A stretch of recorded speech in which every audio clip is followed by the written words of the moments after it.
Welcome to FRCMedia News for Thursday, January 18th, 2018. I'm Keith Tebow.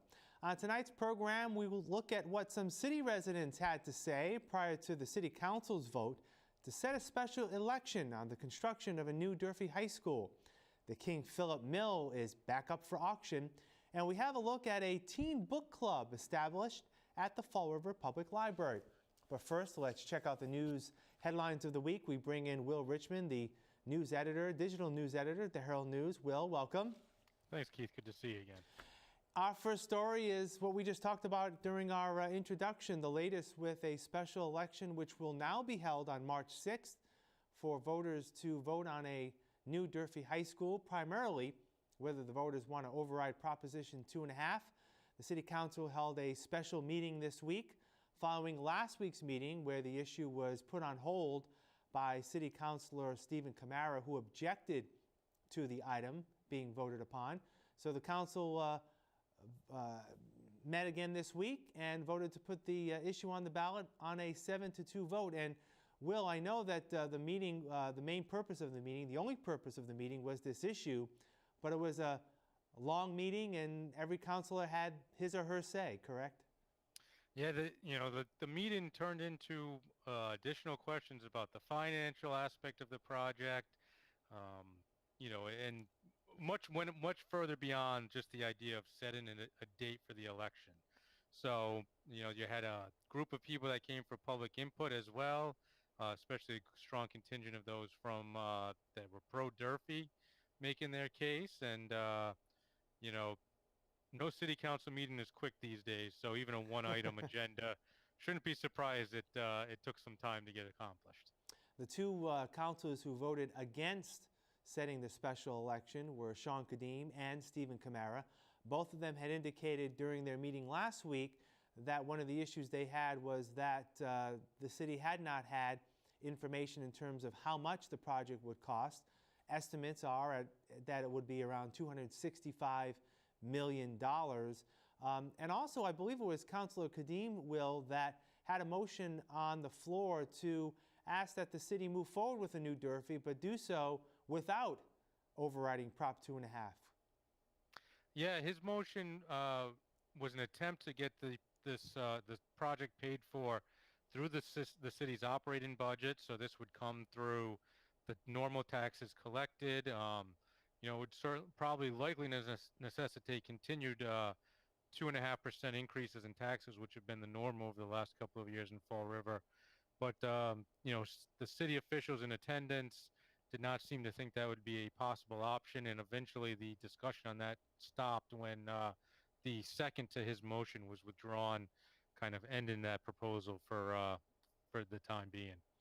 And as we know, now this will be put before the voters on March 6th. And currently, there's no dollar amount that is associated with how much the city would be seeking to borrow. However, next week, I believe next Wednesday, the city is slated to vote with the Massachusetts School Building Authority to talk about exactly what those numbers will be. And next week, we should know more definitively how much the city would need to bond for that project, which will be before voters coming up on March 6th. And from what I gather, Will, based on other ballot initiatives recently for the city will be publishing a document for city voters in terms of what it means if they vote yes and what it means if they vote no, correct? Yeah, from what it seems, the ordinance that was approved in advance of the last election back in the fall is related to the charter proposal will carry over here, and there'll be a pro-con statement that goes out to voters ahead of the election. Any determination, Will, on how much this will cost the city to hold this special election? Not certain. I think in the past we've heard numbers of an election costs about $60,000 to hold. Mm-hmm. So, this will be a whole city election. It's not just a section similar to if it was a special state rep race or something to that effect. So right. Probably somewhere in that range, though they may be able to staff polls a little bit lighter since it only involves the one question, but we'll have to wait and see. No doubt between now and March 6th and probably after that date, we'll be talking a lot about this issue as the voters will decide whether the city will be able to afford, at least through a Proposition 2.5 override, a new BMC Durfee High School. Also this week, in terms of city government, it was announced yesterday by Joe Good in an article at the Herald News that 2 high-ranking city officials are getting pay raises effective immediately. They are City Administrator Kathy Ann Viveris, as well as Mary Sahadi, who is the city's Director of Financial Services. Kathy Ann Viveris looking to get an increase of upwards of $25,000 or so to an annual salary rather of $140,000, while Mary Sahadi, who had been working on a part-time basis as the city's Director of Financial Services, will be getting a 50% increase from $80,000 to $120,000. Now, Will, this wasn't part of the original budget that was voted on by the City Council last June, correct? Correct. Mayor Correa indicated that it's coming from surplus funds within the mayor's office to fund these increases. So there may be some money that was left over from not having a chief of staff for a while last year, as well.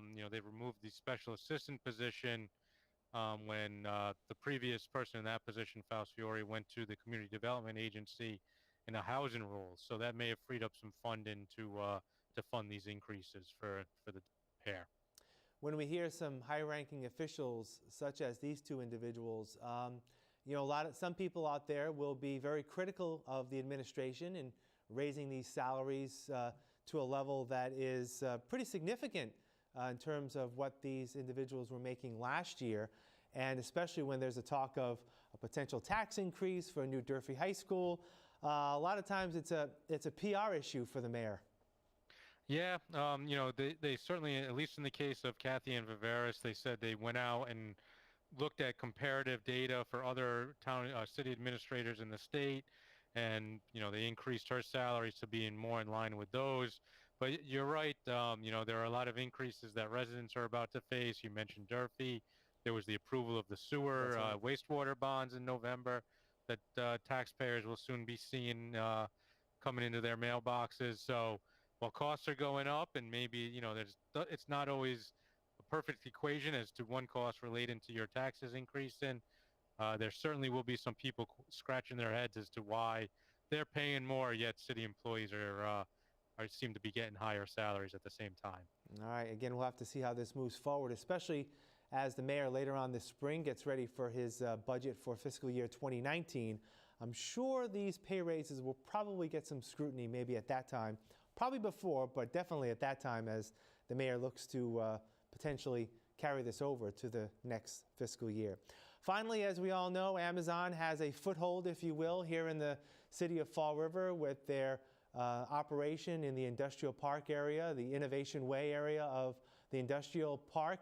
Well, Amazon today, as we have noted, announced last year that they're looking to build a second headquarters somewhere across the United States. The city of Fall River put in a bid as one of over 200 bids to Amazon to be a potential location for a second Amazon headquarters. Amazon today announced their final 20 sites, and Fall River is not one of them. I guess it wasn't expected that Fall River would move forward, but the city was hoping to at least get a fair hearing on their bid, correct? Yeah, certainly that final list of 20 did not appear to include many, if any, sort of mid to smaller size cities. So as you mentioned, Fall River was not included. New Bedford, which made a bid, was not included. And even Providence did not advance into that final 20.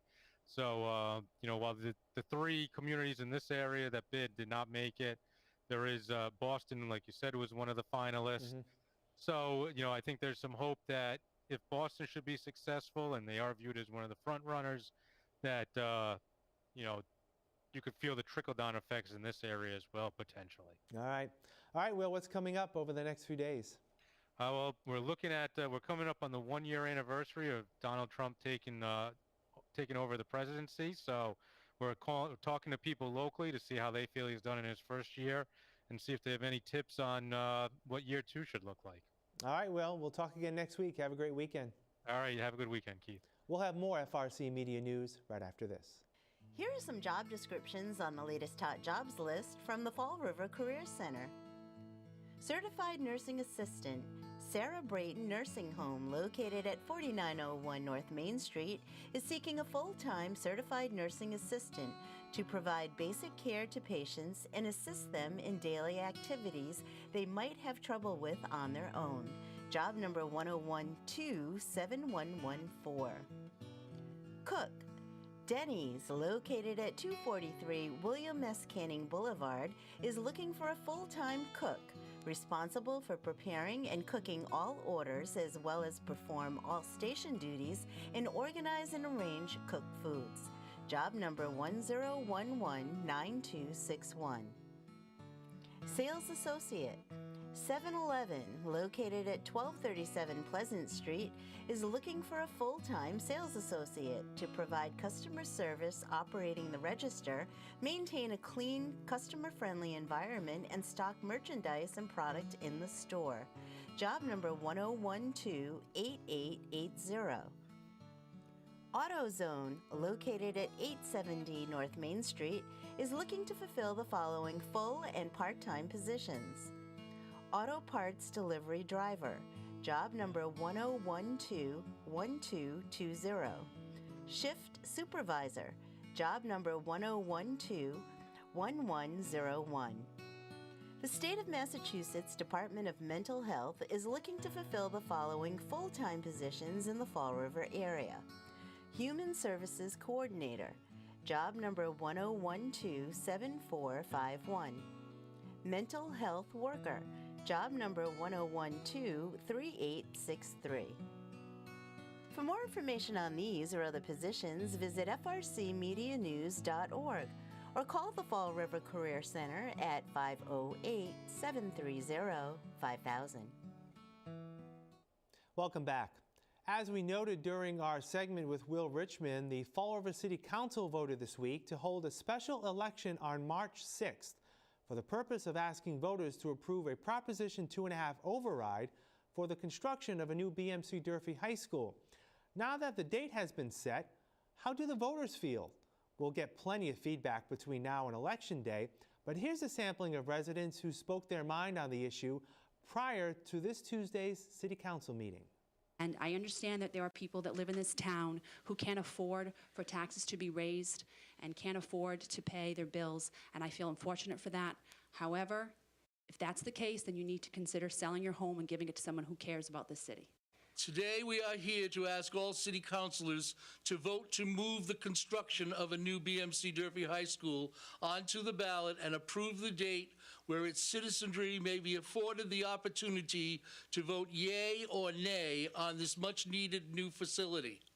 My son currently is a junior at Diamond Regional. I don't have a horse in this race. My son's going to graduate from a different high school. I'm a taxpayer.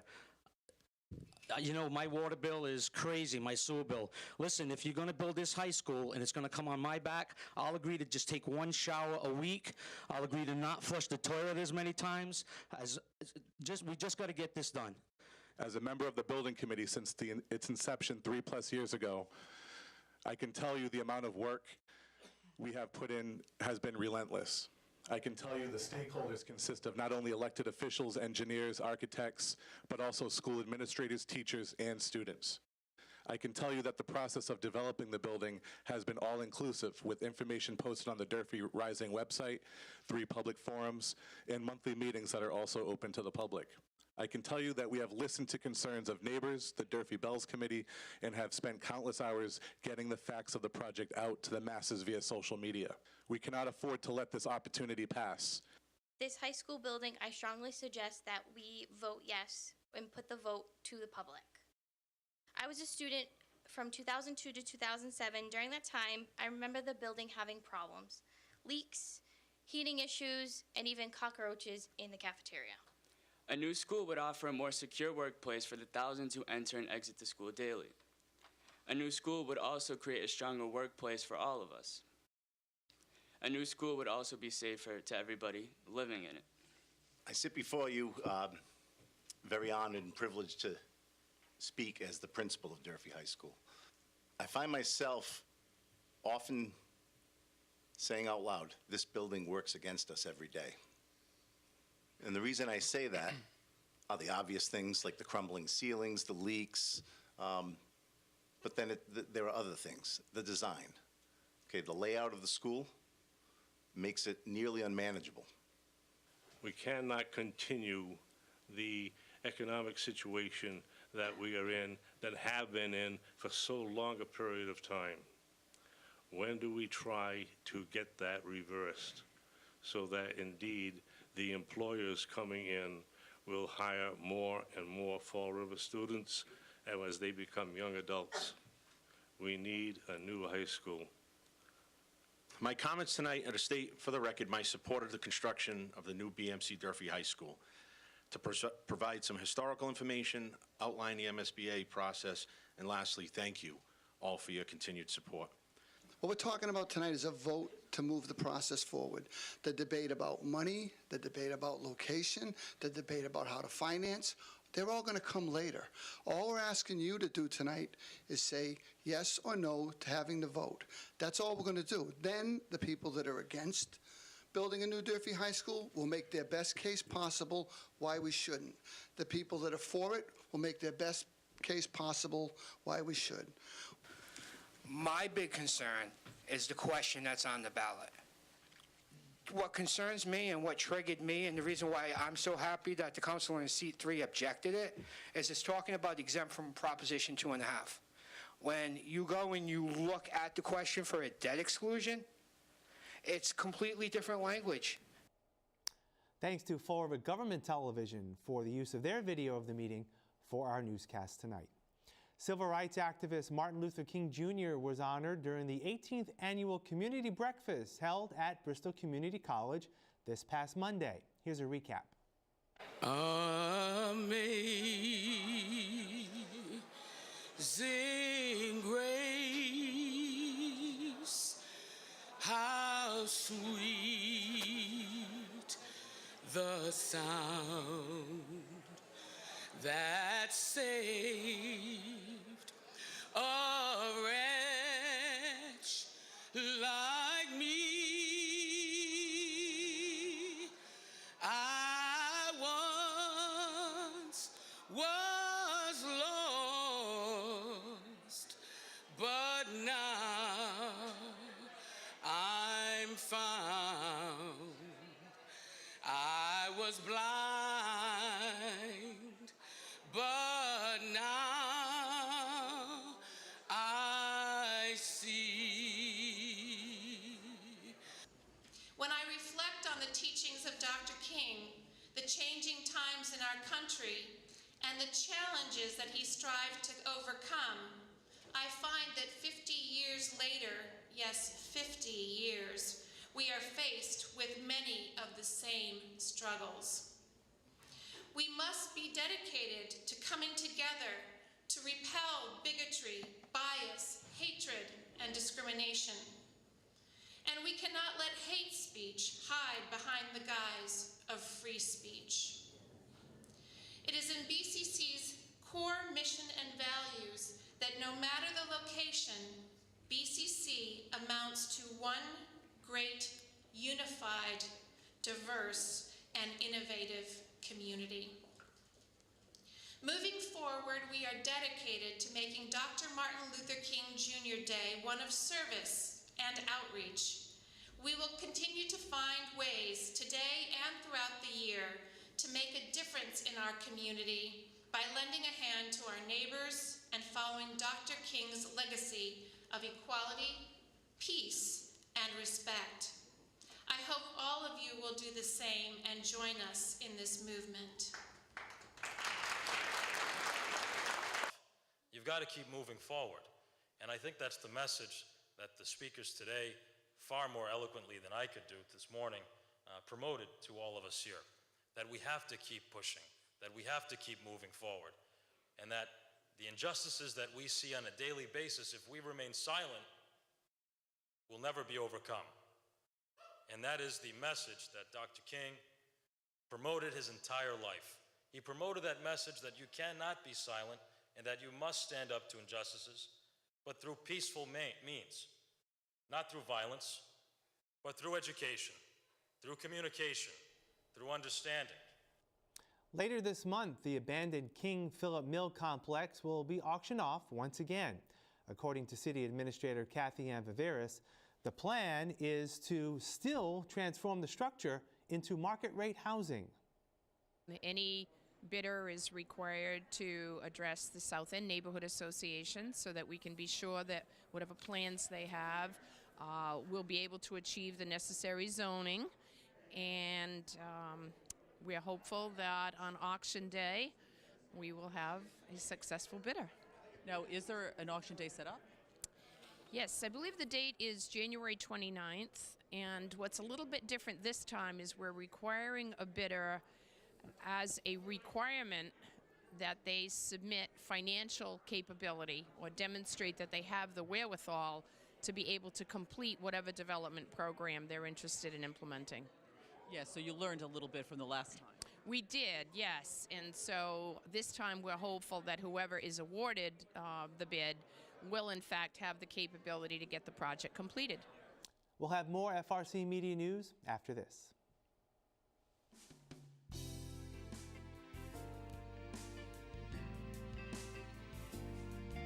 So today on Hot Dogs and Cool Cats, we have the biggest goof we have here. This is Marcus. He is a 3-year-old pitbull. He's a little camera shy, as you can tell, and he is extremely vocal. He's a very sweet and gentle boy, and he just needs a home that can accommodate him and understand the pity breed. He just needs some love and attention. So if you'd like to meet Marcus or any of our other animals, come down to Forever Paws, located at 300 Linwood Avenue. Open every day 11 to 4, besides for Wednesdays. Come visit.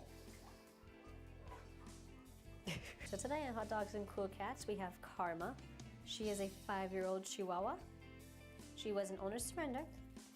At first, she may be a little timid and shy, but after a little bit and giving her treats, she will warm up to you. She's a sweet little girl. She was unfortunately adopted and then returned. No fault of her own. Their cats just couldn't adjust. But she may prefer to be the only dog. She needs to be a baby in the home. She has to be babied. She needs to be in your arms. She has to be with you. She might steal some of your food. She's truly a purse/lap dog. That's mainly the only thing she wants to do. Not a big fan of the winter whatsoever. But yeah, she's the biggest cuddle bug you'll probably meet. So if you're interested in meeting Karma or any of our other shelter animals, feel free to come down and meet them. We're open every day 11 to 4, besides for Wednesdays. We're located at 300 Linwood Avenue. Come see us.